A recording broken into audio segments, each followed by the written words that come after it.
But first, the Treasurer today fronted the press club and did at least admit our current budget trajectory is not sustainable. We recognise three blunt truths. Our budget is stronger, but it's not yet sustainable enough. Our economy is growing, but it's not productive enough. It is resilient, but it's not resilient enough. All true. Jim Chalmers then mentioned tax reform.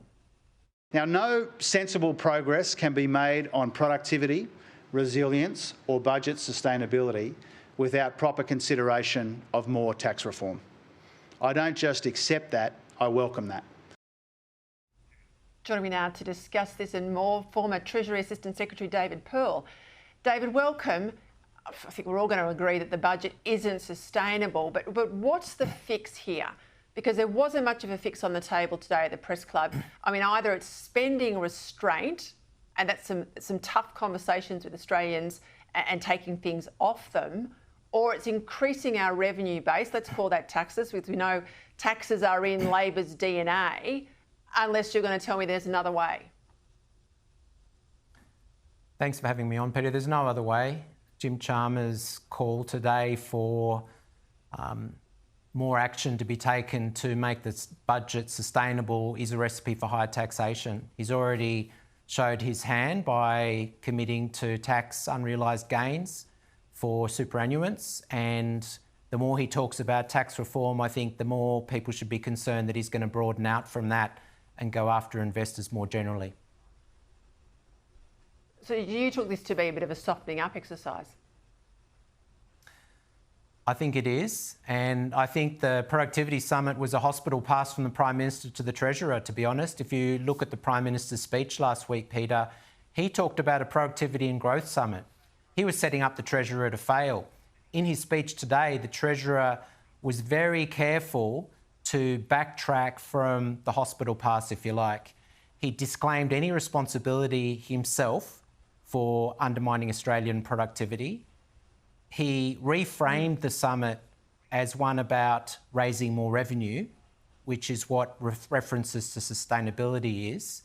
And he also looked at the summit participants and the media towards the end, Peter, and he basically set himself out to blame them if the summit fails. He said to the participants, you have to come up with budget neutral proposals and you have to make the public case.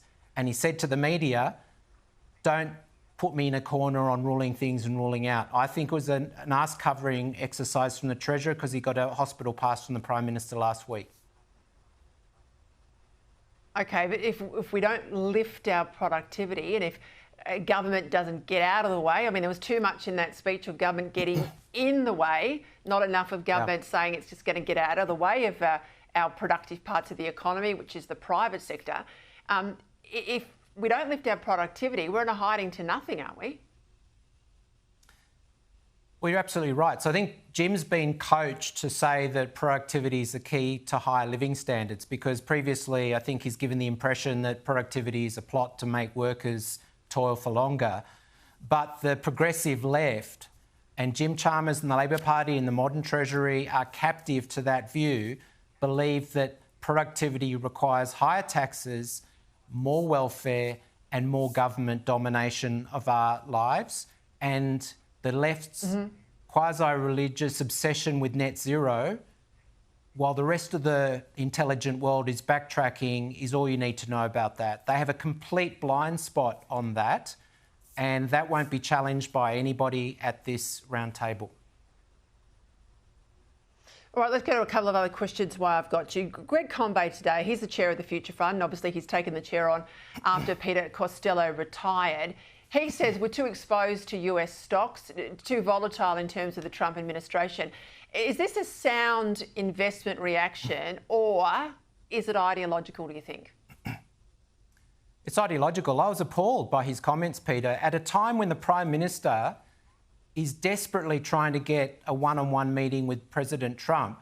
He has his Future Fund boss essentially saying that Trump's election itself delivers a hit to volatility and uncertainty. I think that's not only ideological, I think he's extremely ill-conceived in his comments, given what the Prime Minister's faced with now. I couldn't believe it when I read those comments.